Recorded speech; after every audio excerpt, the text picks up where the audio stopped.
Hi. As my continuing video series for my book Trail Ready, How to Pack and Prepare for Hiking Emergencies, today I'm going to talk about one of those particular items, which is signaling equipment. So I've got my pack here, and using the modular approach, I like to use individual stuff bags and that sort of thing to organize equipment. And in this particular one, I've got all my signaling equipment and some of my lighting and that sort of thing. So we'll open this up and we'll pull out some items, and we'll go through each one and explain what their purpose is and how to use them. Right, so the first two items I'm going to pull out, probably the most important, is a whistle. And a whistle can be heard much farther than a human voice. It takes less energy, and it has a distinct sound that is not heard in nature. And just as in the signaling instructions, okay, you want to use a whistle 3 separate blasts in a row with a pause, and then you can continue.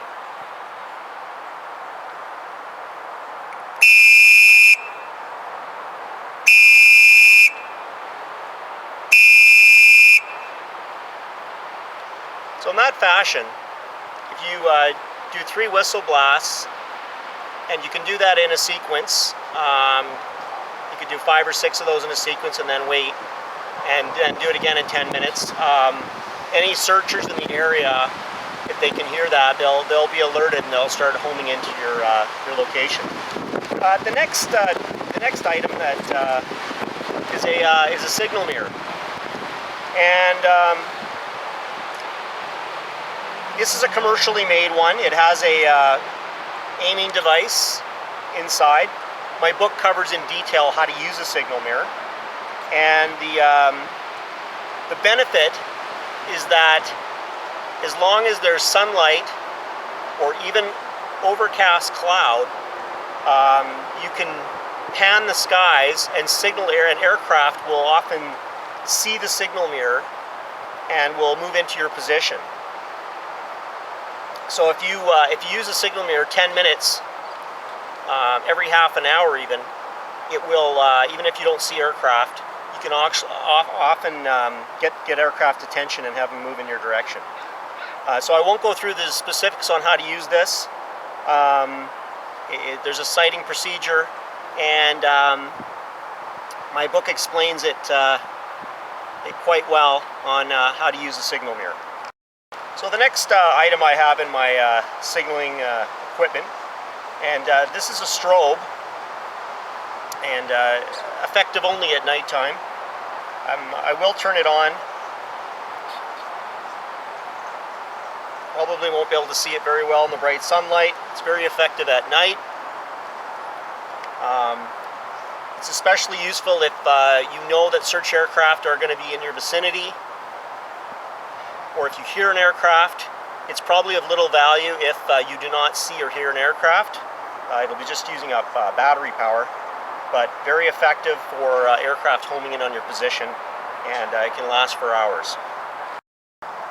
So the next piece of equipment for signaling that I carry, this is a day-night distress flare. One end of it will actually produce dense orange smoke for a day signal, and the other side will be a hand flare. It'll be used for night, and it'll be bright orange-red color, and it'll illuminate extremely bright. As a backup, it can actually be used to help start a fire if you need an emergency fire, but the primary use is for signaling, and typically only if you see search aircraft or search parties in your vicinity. If you ignite this and there's no search aircraft, when you do need it, it won't be there for you.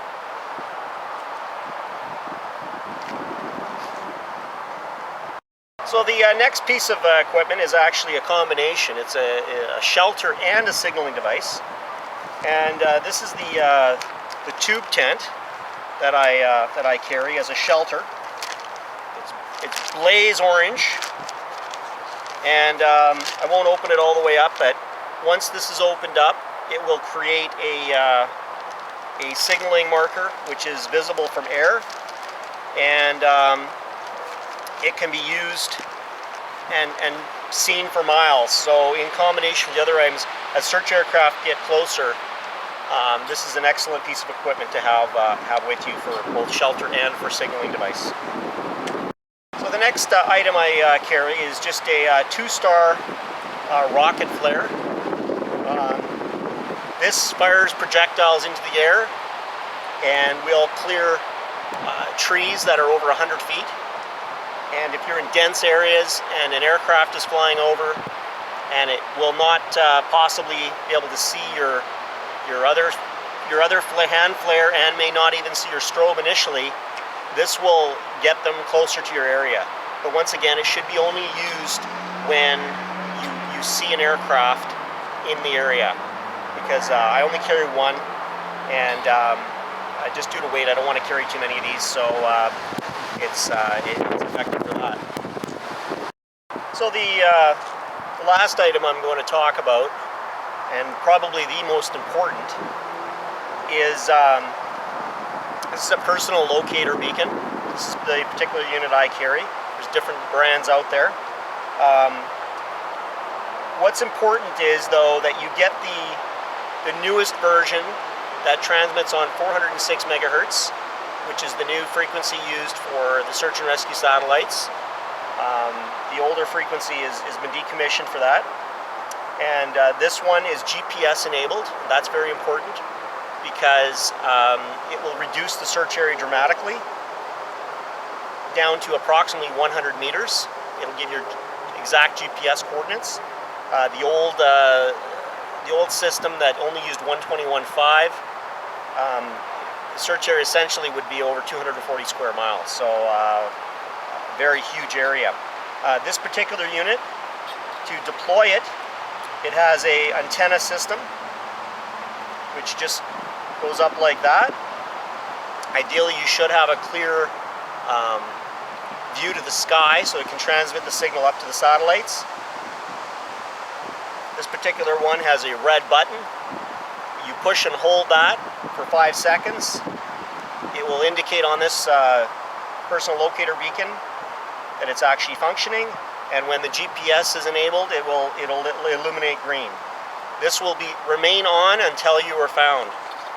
There's a second homing frequency that this particular unit comes with, and it does transmit on 121.5, which is the international distress signal in North America. And that is used for the aircraft to home into your position. So they'll get the basic GPS coordinates with this from the search and rescue satellites. They'll get to the area you are in, and then the final homing will be done with this. And once the aircraft come in sight, you can either use signaling equipment like a mirror, smoke or hand flare depending on the situation, your strobe light if it's nighttime, and of course the aircraft will hopefully be able to see your blaze orange tarp.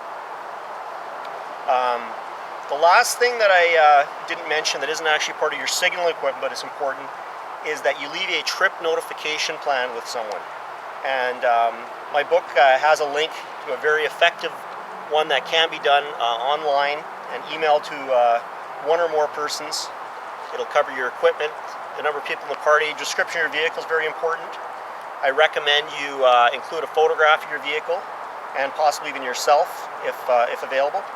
And that trip notification plan will give your route, your time of departure, your expected time of return, and what actions to take if you're overdue and when to contact search and rescue.